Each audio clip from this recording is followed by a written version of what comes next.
Hi, DSN real estate. So investment చేసే ముందు మీరు కొన్ని విషయాలు తెలుసుకోవాలి. Developments, connectivity, budget and legality, time period and మంచి ఎక్స్పర్ట్ని పట్టుకోవాలి. సో ఇవన్నిటిని తెలుసుకోవడం వల్ల మీ పెట్టే ఇన్వెస్ట్మెంట్ అనేది మంచి రిటర్న్స్ రావడం జరుగుతుంది. డెవలప్మెంట్స్ గురించి చెప్పుకుందాం. సో ఎందుకంటే మనం పెట్టే ఇన్వెస్ట్మెంట్ మనకి రిటర్న్స్ ఇవ్వాలంటే డెవలప్మెంట్పై ఆధారపడి ఉంటుంది. ఎందుకంటే ఒకప్పుడు ఏమి లేని హైదరాబాద్, అంటే కొండలు గుట్టలు ఉన్న హైదరాబాద్ ఇప్పుడు ఒక మహానగరంగా మారిందంటే కారణం డెవలప్మెంట్స్. సో డెవలప్మెంట్స్ అంటే కంపెనీస్ రావడం వల్ల పాపులేషన్ పెరుగుతుంది. సో ఎంప్లాయ్మెంట్ వస్తుంది. సో వీళ్ళకి సర్వీస్ చేసే రెస్టారెంట్స్, ఫుడ్ షాప్స్ ఇవన్నీ కూడా ఆ లొకేషన్లో రావడం జరుగుతుంది. అండ్ స్కూల్స్ అండ్ కాలేజెస్ కూడా రావడం జరుగుతుంది.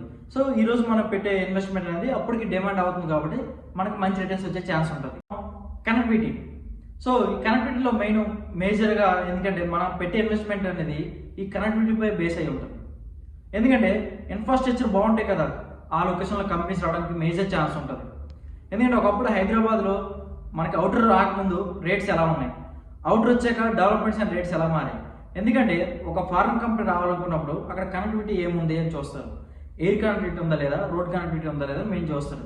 ఎందుకంటే అక్కడ నుంచి అతను వచ్చేటప్పుడు ఫ్లైట్లో వచ్చి అక్కడ నుంచి రోడ్ మార్గం ఎలా ఉందో చూస్తారు. ఎందుకంటే అతను జస్ట్ ఒక 10 to 15 minutesలో కంపెనీకి వెళ్ళి కంట్రీకి వెళ్ళవలసి వస్తుంది. సో ఈ కనెక్టివిటీ ఎలా ఉందని అనుకో చూస్తారు. ఎందుకంటే కనెక్టివిటీ ఉండడం వల్ల మేజర్ కంపెనీస్ వస్తాయి. సో ఇప్పుడు మనకుండే అవుటర్లో పెట్టలేము. సో మనకు రాబోయే రీజనల్ రింగ్ రోడ్లో మనం ఏ లొకేషన్లో పెట్టినా సరే మనకి మంచి రిటర్న్స్ రావడం జరుగుతుంది. లీగాలిటీ ఇన్వెస్ట్మెంట్లో మెయిన్ పార్ట్ ఇదే. సో మీరు చాలామంది కూడా ఫేస్ చేసి ఉంటారు, చాలామంది చెప్పి ఉంటారు. మీకు చూసుకుంటే సేల్ డీడ్. సో ఈ సేల్ డీడ్ ఎవరిపై నుండి ఎవరికి వచ్చేది తెలుస్తుంది. అండ్ మనకి ఆ ఏరియాలో లీగాలిటీ అంటే మనకి హెచ్ఎండి ఉందా, డిటిసిపి ఆ కాపీస్ ఉన్నాయా లేవా, అప్రూవ్స్ ఉన్నాయా లేవా, అండ్ ఒక లాయర్ నుంచి లాయర్ నోటీస్ లీగాలిటీ ఉందా లేదా, ఇలాంటివి మనం చెక్ చేసుకోవాలి మేజర్గా. ఎందుకంటే ఇవన్నీ లేకుండా మనం ఇన్వెస్ట్మెంట్ చేయడం వల్ల లాస్ అవడానికి ఎక్కువ ఛాన్స్ ఉండడం జరుగుతుంది. సో ఇలాంటివి చాలా డాక్యుమెంట్స్ ఉంటాయి మనకి. అండ్ లింక్ డాక్యుమెంట్స్ అనగా ఇవన్నీ కూడా మీరు చెక్ చేసుకుంటుండడం వల్ల మీకు మంచి రిటర్న్స్ రావడం జరుగుతుంది. అండ్ మీరు పెట్టే ఇన్వెస్ట్మెంట్ మీరు సేఫ్ ఉండడం జరుగుతుంది. ఇన్వెస్ట్మెంట్ చేసే ముందు టైం పీరియడ్ ఆలోచించాలి. ఎందుకంటే మనం పెట్టే ఇన్వెస్ట్మెంట్ అనేది దేనికోసం పెడుతున్నాం. సో హౌస్ కన్స్ట్రక్ట్ చేయాలనుకుంటున్నామా, లేకపోతే పిల్లల చదువు కోసం పెడుతున్నామా, లేకపోతే పిల్లల పెళ్లి కోసం పెడుతున్నామా. సో ఎందుకంటే డిఫరెంట్ టైప్స్ ఆఫ్ స్టేజెస్ ఉంటాయి. LIC, MIC, HIC. సో ఈ 3 స్టేజెస్లో మీరు ఎక్కడ పెట్టాలనుకుంటున్నారు. సో ఎల్ఐసి అనుకోండి, లాంగ్ టర్మ్ ఇన్వెస్ట్మెంట్. సో మీరు పెట్టే ఇన్వెస్ట్మెంట్ 8,000 నుంచి 10-12,000 మధ్యలో ఉంటుంది. సో మీరు 10 yearsలో పెట్టుకుంటే లాంగ్ టర్మ్ మీకు మంచి రిటర్న్స్ రావడం జరుగుతుంది. లేదా హెచ్ఐజీలో పెట్టాలనుకుంటారా, సో గజం 18,000 నుంచి 20,000 మధ్యలో ఉంటుంది. ఇది కూడా మనకి 8 to 8 years between, 5 to 8 years బిట్వీన్లో మనకి మంచి రిటర్న్స్ రావడం జరుగుతుంది. ఇంకా షార్ట్ టర్మ్ హెచ్ఐజీ ఇదంటే పెట్టి మీకు 2 yearsకి మంచి రిటర్న్స్ వస్తుంది. సో ఇది మాత్రం మనకి 35,000 నుంచి అబవ్ ఉంటుంది.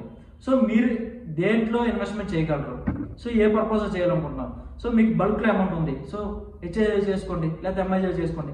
లేదు నాకు బడ్జెట్ లేదు, తక్కువగా ఉంది, లాంగ్ టర్మ్ పెట్టాలనుకుంటే సో ఎల్ఐసికి వచ్చేసేయండి.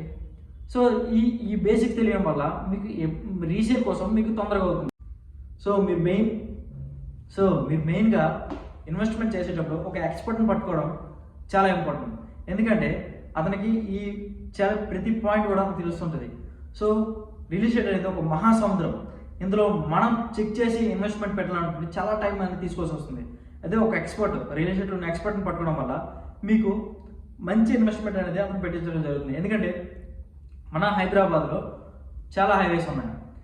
ఏ హైవేలో పెట్టినా మనకు మంచి రిటర్న్స్ వస్తాయి. సో అతను కనుక్కోవడం వల్ల సో మనకి ఏ టైప్ ఆఫ్ ఇన్వెస్ట్మెంట్ సూట్ అవుతుంది అనేది అతను కరెక్ట్గా తెలుస్తుంది. సో అతను క్లియర్ కట్గా మీకు చెప్పడం జరుగుతుంది.